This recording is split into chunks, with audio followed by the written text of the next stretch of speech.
So, Sim, welcome to Let's Think Digital. My pleasure. Good to see you, Ryan. Great to have you on here. Sim, I wanted to start with a little bit of kind of the history of e-government and digital within Estonia. I know people have heard, different parts of this story. We all know that Estonia has become kind of a global leader around digital government, but wondering if you can share a little bit of perspective of how this all started. And actually, I'd be interested on a personal level how you got involved in Estonia's digital journey as well.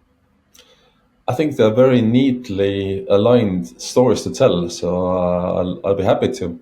Well, I always like to sort of say that the digital journey of Estonia has sort of generations, if you wish, or phases, and perhaps now it's like a fourth or the fifth phase of that. Hmm. So in early days, first of all, obviously it's like initiation time. You're just starting. That's late '90s, early 2000s when a lot of the foundations were built. First services digitized. E-cabinet came for ministers to have meetings aided by digital tools. X-Road for data exchange emerged, national digital identity, registers, laws, that whole thing. That was the time basically when um, Estonia had a burning platform in terms of really, we always have had because we're so small, so we need to be very efficient, effective as a government to be a fully fledged government. And from that, it was a time also of economic crisis. So there was a savings and cuts program. So any ideas were welcome to really optimize and make the government more efficient, back end and front end, and raise more taxes. And that was the time when digital was going mainstream. That's the first dot-com bubble, if you remember. So some of you remember. So, So so this would have been like late 1990s, early exactly, 2000s. exactly right. And so that was experimentation and initiation time. It worked, and the second phase was really then taking digital everywhere, sort of right. So in that sense, trying to really have all sectors become digital, all services frontline come digital. It was like a I don't want to say arms race, but still like a race between ministries and departments on that. What happened was that everybody ended up in very diverse sort of quality of services, and the experience differed, and like the even technologically the maturity differed a lot. So then from, let's say, 2012, 13 onwards, a new government came in with a plan to try to sort of restart a bit of that, make the governance a bit more hybrid. So there's like more top-down steering. Government CIO position was laid. Prime Minister got new advisors in, and so from that we started like a redesign effort, that rebuilding a lot of the services for the first time, really with user centricity in mind, for example. And from that, I would argue that from around end of 2020s, 2010s, so let's say 2018, 19 onwards, that was a time when we tried to basically like reboot like the next wave of innovation in many ways. We started playing with AI. We started basically playing with, let's say, life journeys as a new level of Hmm. experience. We at the same time we were playing a catch-up game to really fortify the foundations in cybersecurity, going to cloud. All of that. So I think that's still ongoing. That sort of, let's say, rejuvenation, or let's say new innovation sort of game, hopefully. And my own Right. story is very much aligned. So I was I was still in high school when the whole journey started. But I'm also a child of what we call a Tiger Leap program. Tiger Leap was a program to bring internet and computers to all the schools. So every Hmm. school in the country got a computer class. So kids like me got exposed to that early on. Um, I moved away, studied abroad. I started my career in government, really on the side of economic policy and then financial planning of things. Hmm. But having had this technology exposure early and working on like economic development, my sort of hunch was that if Estonia has one shot in this big bad world, it's anything digital. So I grew a bit into the digital policy side, really with aim to focus on what is our strength. And so when, like I said, when the government came in 2012 or 13, trying to like restart the momentum, then I had a chance of becoming advisor to the prime ministers in the government office on all things digital. So I was part of that rejuvenation effort. And then later was able to then move on to be the government CIO and try to start this innovation, the fourth wave of things, right? So yeah, intertwined a bit with the story, but not there in the early days, really. Absolutely. Yeah, and I want to come back to talk a little bit about your time as CIO and some of what happened there. But I did actually want to ask a little bit about those earlier days as well, Sure. and even when you were working with the prime minister as an advisor. You know, one of the things we talk a lot about is the fact that when we're looking at digital modernization, you know, technology is part of it, but it's really about this bigger culture change in terms of how our organizations work and the mindsets behind it. Hmm. And I'm wondering if that was true in Estonia as well, is if that's part of the Estonian story. You know, to what degree did the actual bureaucracy have to evolve itself, or were people kind of already conditioned to be thinking about working in a different type of way?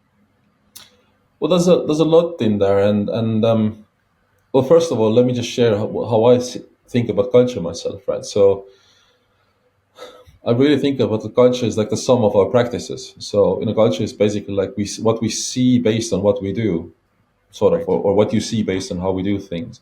So if you talk about culture in that sense, I don't believe that you can like raise culture by like an educational program or propaganda, for example. I mean, you just have to Yep. start doing things different, and obviously you can train people to do stuff different and support that. But the incentives, the everything, the leadership, the governance mechanisms, they have to align to enable this different kind of practice.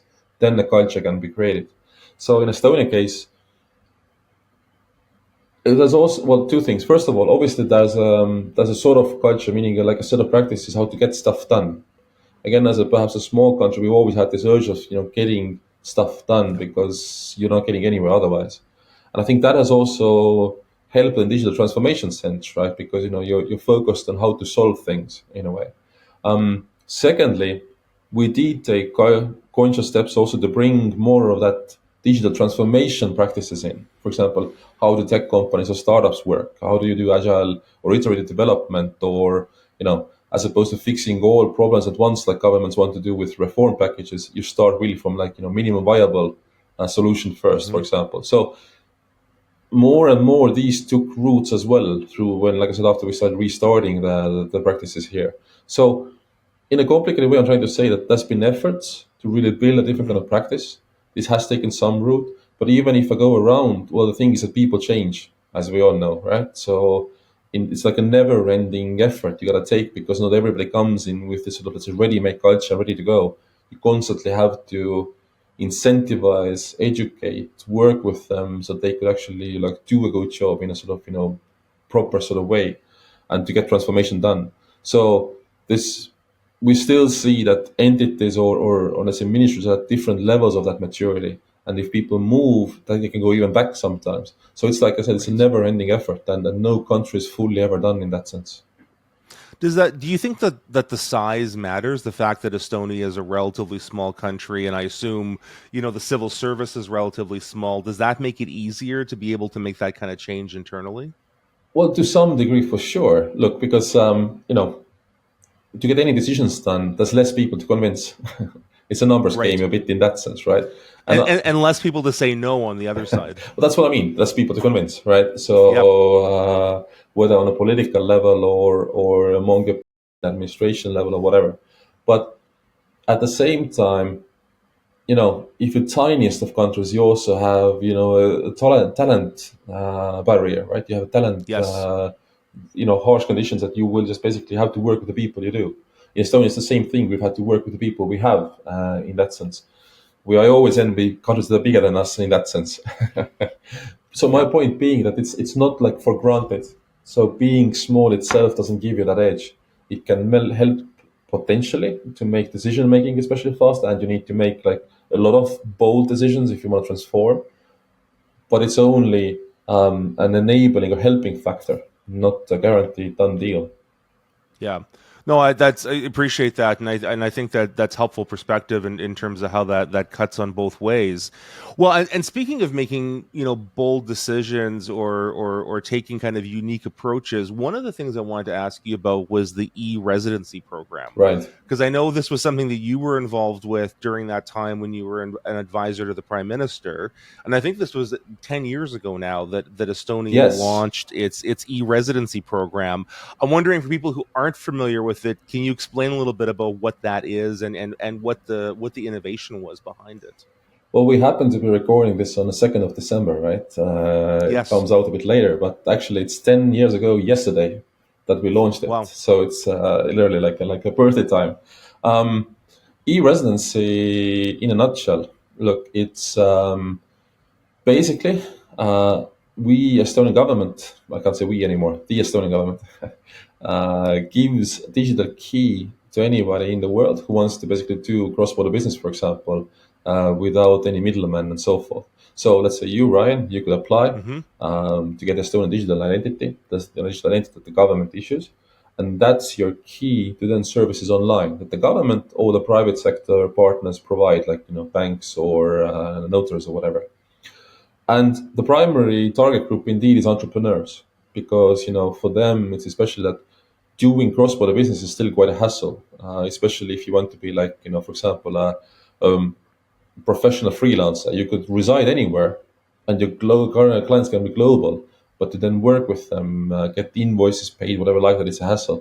So having good services for that and a good business environment. For example, that you can run your company from a distance, and it's everything easy, like it is for Estonians. Otherwise, that's the sort of idea. So Hmm. we give you a key to have a hassle-free, basically management of your companies, for example. And the services for that, I still say, are government and private sector provided. So the government, for example, handles like company management or registrations and taxes and stuff like that. Everything else beyond, from accounting to banking or let's say payments to whatever, is then private sector sphere on top of it. So it's like a platform to enable private digital services offering as well. And why it matters is that, first of all, it reduces the friction of getting things done in business life. We have Right. about 120,000 e-residents over time, through time. Wow. They've come really, like I said, because they've been freelancers, wanting to roam the world, and but still have you need the jurisdictional anchor, or they come because at their home countries, I'm sorry to say, it's so hard to start business, or they need to be trusted in cross-border business. Like we had a lot of Ukrainians even before this awful war come in and set up a company through Estonia, and then they did like e-commerce or coding and whatever to clients Hmm. abroad. Many different use cases, but the whole idea, you have a very easy to use, safe business environment and access to the services with a digital key. That's e-residency. And on a technical side, this essentially gives them a digital identity or digital credential Yeah, that lets them tap into the services that are on the X Road platform, which we're going to talk about a little bit later on in the podcast. But this is essentially letting them plug into the same infrastructure that an Estonian citizen would be able to access when they're trying to access services from government or the private sector within Estonia. exactly. So that was always the idea that we had built up these services for our domestic audience as well as sort of Hmm. anyone who was willing to come here and reside here with us. Uh, Being a cold, faraway place, not so many people want to come actually, although it's getting warmer. I But was going to say I think it's warmer than Ottawa though most of the time. So for us, it feels at home. right, exactly, exactly. So that's why not so many Canadians do come. Yes. But on a serious note, so look, you gotta. I mean, there are only so few locations that really are a boon, like actual physical life, right? And the people, move to business virtually more and more these days. So, point being that the software them an anchor was the idea, because for all good or bad reasons, things like trust, things like taxes are so geographically based in terms of Yes. international conventions and laws. So you need those anchors still somehow. Um, and so that was the idea that, look, I mean, we can just invite them virtually. So if we had good services domestically, why don't we open them up? And perhaps somebody will come. And what happened was that so many people wanted to come. So indeed, it became profitable and worked as an idea. But the very first use case I had to always, remind ourselves was that we sold the idea to the government saying, hey, at the very least, all the existing foreign investors and business partners of Estonian companies will benefit. Because before that, that was like double, in a way, like a double bookkeeping or handling. So domestically did everything full digitally, and suddenly if you had a foreign investor, you had to resort to paper processes on top. It was Right. cumbersome, inefficient, whatever. Now you could have even your foreign investor in your board or management, still be digitally doing stuff with you. So that was the original MVP And from that, we expanded with a global offering that now actually dominates. Yeah, it's interesting because I think it's almost, using these digital tools as a form of diplomacy, and certainly as an economic development tool, right? In terms of attracting investment, trying to make it easier to come in. I wonder, when you were going through the process of setting up the e-residency program, was that, was that a difficult process to get approval from? I imagine there must have been some legislative involvement to change some of Mm-hmm. the laws around it, or again, is this something where the size of Estonia benefited the ability to move quickly on something like this? Well, I guess to our taste, it's been even, let's say, very slow 10 years. We would have thought we would be even further than that in some ways. But obviously, Hmm. things like COVID and have intervened in the years. But, well, first of all, you're right about digital diplomacy side of things. I mean, there was always like a nice side effect that, suddenly you get this Hmm. recognition, like even like country recognition more. You had more friends in the world, etc. But we still want to say that the main target was to make the economy bigger, and so to really have more business going through our country and bringing business to this country as well. And that has really what has happened. And which means more, like the return on investment for government is basically taxes. So the return on Yes. investment every year is about 5 to 7 times, I think, through the history. So it's like Hmm. revenue generating from government point of view. But beyond that, was really the sort of the idea was the other thing that, like, let's start small and figure this out. So it was very much like an experimentation how we also approached politically. So if you asked about resistance, or how easy it was to get it done, well, was they had quite a bit of pushback initially, and that's natural because there was risks Hmm. involved. Like, how do we make sure that, I don't know, money launderers are not coming to make abuse this sort of opportunity now? So we had to build proper safeguards in, and that took a bit of time. And but fundamentally, on a political level and leadership level as well, we got support. So we are saying, let's try this out.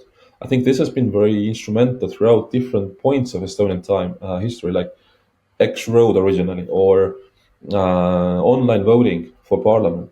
There's been moments where politicians have said, okay, so there are might be risks involved. There definitely, I mean, we don't know if it's going to work, but let's try. So figure this out. So they enable this experimentation really. And when you experiment, then you can, sort of, fail fast, ideally, as they say, right?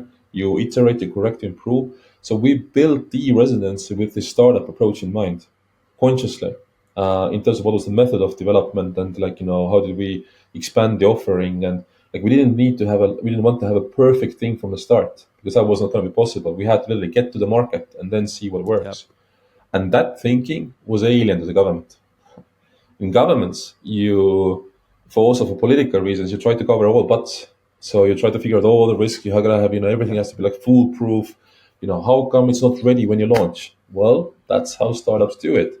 So we were able to bring this in, and that took quite a bit of fight and also bureaucratic hacking to build Hmm. a team that was sheltered like that, that could, work in a different way, and then also to make other departments, all the way to, like, police board, or somebody who's very conservative for good reasons, to then adjust and work with that sort of mode of working. So that's been like the cool part of it.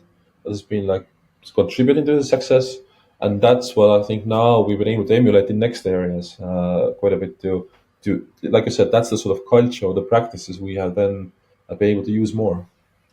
Right. And is it fair to say that now those practices, that culture has become fairly common across the Estonian government? Well, as I said before, I mean, it still is uneven because I still say people change, right? So even, let's say, in e-residency, look, there's like a fourth or third generation working, and not even, let's say, in the core team of that, Right. but people around that. So it's like, you constantly have to work on that, because the incentive, let's say, the natural instinct of governments is not to be, for example, agile or iterative, or Yes. your budgeting works against that, your risk management works against that. So, the machinery of government needs to constantly be tinkered or improved to really make it like a status quo in there. Yeah. No, absolutely, and I think, you're bringing up this important part, which is, yeah, it's human beings at the end of the day, right, who are behind this, and Of and course. and kind of, recognizing that they have to come along on that journey becomes an important part of it. It's something we've talked about a lot on the podcast, I think, in recent months.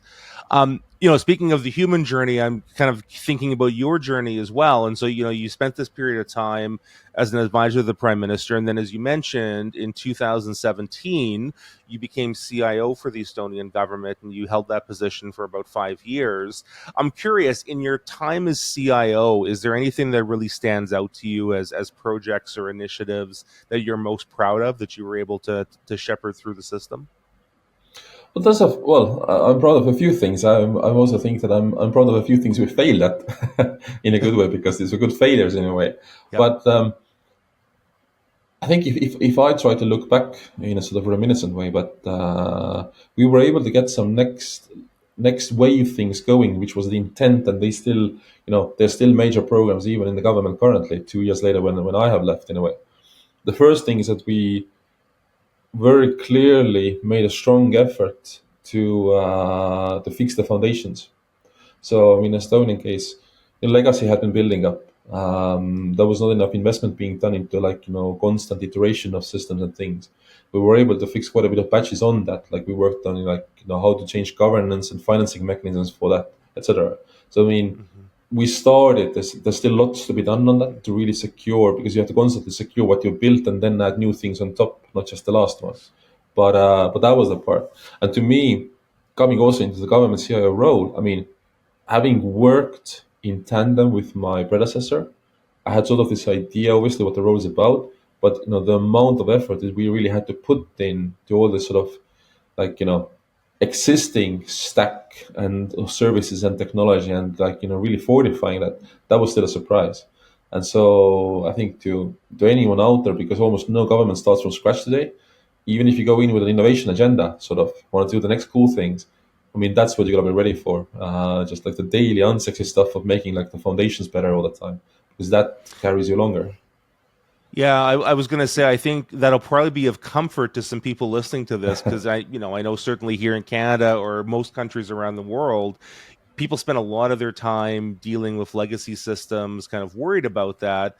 And, I think there probably might be this misconception to say, well, you've got in Estonia, which is a relatively new country, didn't have a lot of, was able to start fresh in some ways, 20, 30 years ago. But the fact that you still had to deal with a lot of technical legacy probably makes people feel better that that's just a little bit of just part of the reality of modern life, right? Any kind of large organization Yeah. is going to have some kind of technical debt they have to deal with. And look, I mean, I would even de-emphasize the technical debt. It's the debt of organizational and procedure, right? Like how we do Right. things and that sort of stuff, right? So even if you transform something, I don't know, at some point, let's say 99, I don't know, you move to online tax or whatever, right? And so that gets stuck. That immediately becomes a legacy because that's not now how you do things. You want to change that. You need to break that. So that sort of tendencies, in everything is immediately legacy once introduced, basically. Um, the other things but on that note, a few things that we were able to start was clearly a strong artificial intelligence effort. Hmm. Look, 2018, 19 onwards, when we defined, what is our national strategy on that, and then the approach was to say, hey, let's really get experimentation in public sector going. Like we, even before we even regulate, we have to understand what we're dealing with, and then we had this hunch that, again, given the size, because of the biggest value of AI is productivity. It should be like a natural fit to Estonia. And so we were able to get dozens and dozens of experiments going. Many of them actually became live applications later, Hmm. all the way to what is the hashtag bureaucrat. That's an Estonian program of now that's still ongoing. That how to make virtual assistant, AI-based virtual assistant, as the interface to the government, all services and all information of government. So think about you get everything from a Siri in your phone, for example, anything you need to get done with the government. Yeah. So that was a major move. In parallel, we started to move to really redesign a lot of services around life journeys end to end around them. So your kid is born, it should be like one interaction, not 3 or 5 online, even if they're good ones. Yeah. So beyond that, we started like an architectural change, moving more to like microservices to enable all of this, to be able to basically build those sort of life journeys together like Lego pieces, etc., etc. Hmm. So there's like that sort of stuff we got going, and I still say that I'm proud that it still goes. In some ways, it has taken longer, perhaps, because again, people have changed afterwards, but the government is still on them. Yeah. but you're feeling fairly confident some of those foundations are in place now that people that can be built on top of. Well, they always have to be improved. I mean, so the fact that again you have something, as I said, it becomes a legacy. So we spoke about X Road for a Yes. bit. I mean, and perhaps for anyone who hasn't still heard about X Road, then it's not really perhaps a platform that everything runs on. It's a data exchange mechanism to really exchange data, then for whatever services out there. So it's like a specific digital public infrastructure piece in a way or layer. Now, X Road is currently the version 8 of that is being built. So my point Hmm. being that even if you had something in back, your needs, your requirements, your government changes, you need to upgrade also your foundations all the time. Otherwise, you get Yes. stuck. So this is my example that I mean this is the same everywhere, right? So and in Yeah. some ways we also got stuck in a few places. Like cloud transition was quite painstaking because Hmm. systems were not ready for that, and it's still ongoing, for example. So that was the idea that we had to change the notion that even if you have the foundations need constant improvement work. And I think that's what I'm a bit proud of, that we managed to get that across. I mean, it's a really important point because I find, not only does that often not factor into a lot of government decision making, because we tend to think about, fixed projects, and when you're done the project, you kind of wipe your hands of it and Yeah. walk away.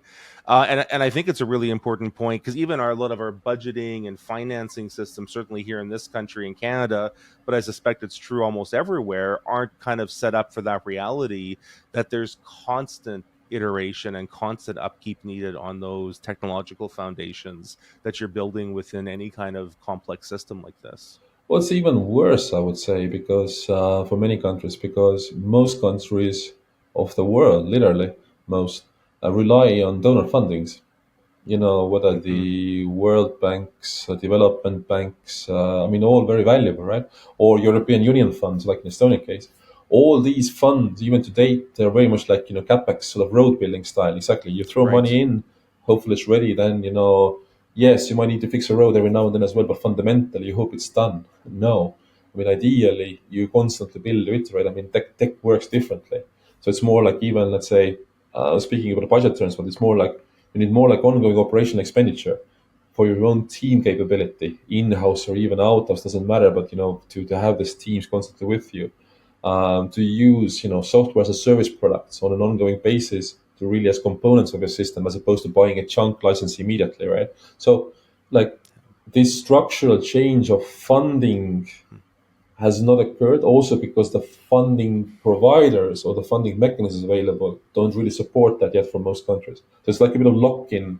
Even if they want to do differently, they really cannot because of the funding parts. So that's one of the wickedest problems besides procurement Yeah. that almost nobody has yet fixed in the world, unfortunately. I Yeah, I would agree with you completely. I think it is one of those foundational ones, and it's one that people don't tend to think about a lot, but it has such a huge downstream effect.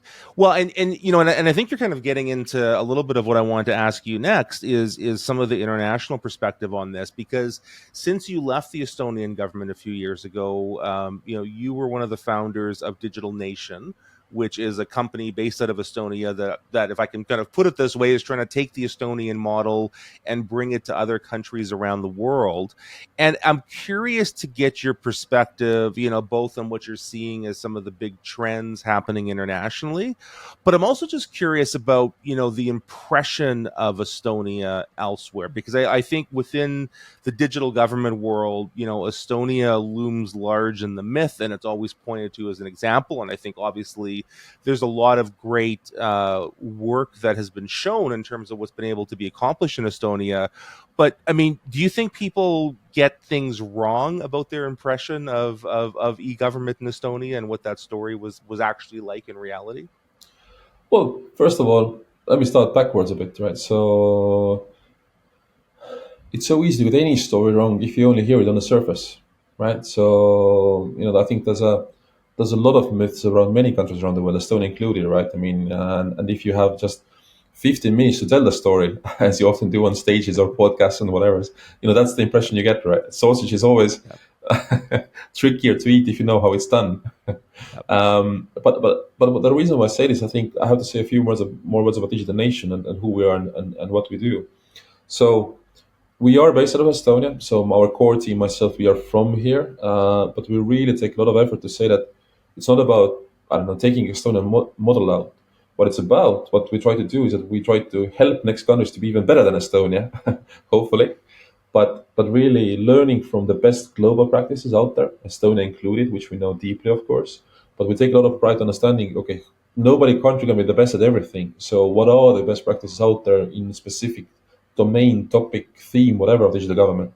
And for that matter, how we are built. Uh, so we are really a network, a pool of former government practitioners from around the world. So something like 150 folks from around the world, and good partners like yourself included. That we can then engage depending on what is the need for the next government. So depending on topic, domain, technology, whatever. So this is, you're not even a consultancy, more than like practitioner to practitioner sort of advisory, from what is the plan all the way to like mentoring through delivery, like how to get things done and sharing experience on that. So, and with that, I want to say that I don't believe that you can export a model. You always go create to your condition. I mean, everybody who's in this sort of business, so called, like knows it well, because your governance setup is different, your culture may be a bit different. I mean, your political window is different. Whatever, you always have to customize, if not co-create fully. But in that, you can learn from what has been done elsewhere in terms of practice that you can perhaps copy sometimes, some principles, even if you can't copy like the full model or full software or whatever. So that's what we do. We help to next countries to figure out their solution based on what are the global, not just Estonian, but global good practices learned, and also failures done. Yeah. And yeah, I think it's a really important point, because sometimes, people look to an Estonia or Denmark, or you could pick whatever country it is, Right. that's kind of viewed as being quite advanced when it comes to modernizing how government works in the digital age. And, sometimes politically there can be this instinct to say, well, let's just copy and paste that here. And, I think we've seen time and time again that doesn't quite work. I mean, you can be inspired by it, you can learn from it, but there is, a set of kind of unique circumstances that every jurisdiction has to find a way to be able to navigate, in my view, And even if to actually be able to make that real. and even if not more, I mean, let's say why these are, you have to be careful with that. Look, these are all political processes we're also talking about, as well as change Yes. management processes. So, like, you're not doing technology thing of just implementing, I don't know, tool or be Dextro or whatever, just like that. You're really changing how the government works with those tools, and there's also political decision making involved. Every political decision making process is unique, unfortunately. Again, you can try to recreate and copy the patterns of that, but fundamentally, even tactics, if not the strategy, how do you get these decisions done is different. So, like, no country's two roadmaps of digital change are going to be the same because of those conditions. So that's what we mean by co-created. Like, you create this plans, if not more, at the very least. Yeah, it's a great point, and I think we're thinking a lot more around political transition. Certainly, here in Canada, we've got a federal election coming up next year. Hmm. There's been a number of provincial elections this year in Canada with new administrations coming in. Certainly, we look south of the border with a big political transition Right. happening there in the coming months. And I wonder, maybe as a bit of a closing question for you, you're doing work now around the world, and when you're providing that kind of practitioner advice to your colleagues in different countries, I think sometimes it can just feel overwhelming, right? In terms of the numbers of things that people have to try deal with if they want to kind of, deal with some of those legacy issues to modernize government. What's your suggestion, in terms of where to start? What do you think are kind of the most important areas that somebody who's listening to this, who's, working in a ministry, working for a federal or provincial government, if they're not sure where to start, what would you suggest as kind of the one or two or three most important things for them to be focusing on? Hmm. Well, first of all, the a lot of this advice that we given to is exactly how do you sequence things. And so, I mean, it's a very pertinent question you're asking, right? And I think in that sense, obviously, practical experience can be a good informant in a way that said, how does certain change happen in a sense. Um, well, first of all, what we see in many countries is, and I think that's the most fundamental starting point from any advice or any sort of transformation you're trying to do, for that matter. Said, so look, what's really your goal and objective or vision behind? And often these things are not clear. I mean, to the point that, for example, pretty much all the governments, when they do some strategies and digital agendas and plans, they write as vision statements. My always test is to say how long it is. Often it just covers the whole world at once. That doesn't give you any focus. So, and having this focus really helps to figure out the rest of the roadmap. For example, I mean, simple example. So, are you trying to improve services or efficiency or get rid of corruption? Or, what is it really you're after, right? So, depending on that, what you need to start with will be quite different. Yes, in some ways you can say that. Well, for example, whatever you do, need to work on some foundations. Like, there are certain building blocks of digital public infrastructure you're gonna need anyway. So data exchange you're gonna need anyway. Your identity, you most probably one way or another you're gonna need anyway, or some legislative framework. Hmm. But the sequence of that so depends on what is again you're trying to achieve. Same ways, I think everybody rhetorically talks about quick wins. So, if you want to start a momentum, where you start, try to create some quick wins, showing how now services or the government back office or the experience will be different, because that gets the ball rolling. Then, and I don't know, then you're able to raise money and whatever like that. What are the quick wins? Whatever worked in Estonia doesn't matter. What's your objective? That's what you have to see those quick wins about. Which services, for example, you can try to launch quick that will be noticeable politically as well as by public. Depends on what is your strategy. I mean, what is the thing you're trying to do. A quick win for economic growth is another thing than a quick win for more social equality, right? Or for again getting rid of corruption, for example. I say these examples because, like, again, in a lot of countries of the world, these are the choices they're going to make. A political answer by political masters is say all of the above, but that doesn't really guide you well, right? Yeah. So sorting this sort of strategic thinking out, I would even say, is a lot what I would say. Let's start with, and then the rest flows from that quite a bit easier afterwards. Yeah. And I and and yeah, and fundamentally, just last thing, and please. fundamentally, then once you have the strategy sort of like framework in mind, then doing two things in parallel is critical. Work on foundations while doing quick wins. It's not one or the other, because then you just like miss out on an opportunity otherwise. Absolutely. No, it's I think it's great advice for anybody who's thinking about this, and I think that's absolutely right. Is getting that clarity on the vision is something that we sometimes take for granted, and don't put enough effort into upfront. So, And my last thing, mhm, just on that, is to say that still not enough folks pay attention to the management of that change and the preconditions for that. Be it sort of like reworking governance structures or operating model, or for digital teams, or training efforts, or whatever it might be, communication efforts. So that side is often that we see is lacks in the plans and initiatives, and so that's what we sort of say help to bring forward. And with that, I want to say that what has been the most valuable sort of advice I always learned from my peers. Some of them I managed to interview for a book, Digital Government Excellence, back in the day. The most valuable advice from that I learned was to say that ideally you should work for lasting change, not just change to basically get like a project done, but stuff that will stay once you're gone. I think that's yes, really hard, but if you then bring it into your work from day one, that's at least you have a chance of making this change and lasting change. So it's no. that's a perspective. Yeah, it's music to my ears. I often say my mark of success for anything that I work on is, can it outlive me, Right. and will it still be there after you're gone? And I think that's a Exactly. great perspective to have coming into this. Sim, thanks so much for taking the time. Really appreciate you sharing a My little bit of pleasure. your journey and experience, and helping to kind of unpack the layers of the Estonian story. Lovely, and we'll exactly keep enjoying this podcast, everyone.